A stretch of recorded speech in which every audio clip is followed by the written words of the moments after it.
శబరిమల క్షేత్రంలో అక్కడ వావర్ స్వామి అని ఏదో ఉందంట సంథింగ్. నేనైతే వెళ్ళలేదు ఇంతవరకు శబరిమలకు.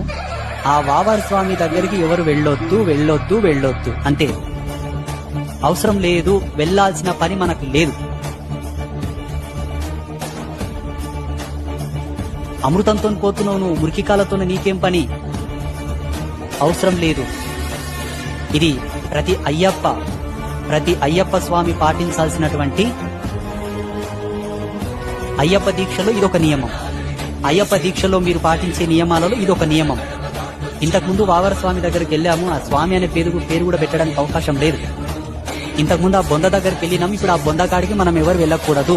ఇదొక నియమం పెట్టుకోవాలి ప్రతి అయ్యప్ప స్వామి. ఇది ప్రతి ఒక్కరూ గమనిస్తారని ఆశిస్తూ, భరతమాత ముద్దు బిడ్డగా హిందూ ధర్మం యొక్క అంకురముగా అర్థిస్తున్నాను, వేడుకుంటున్నాను. అనుగ్రహించండి, మీరే నన్ను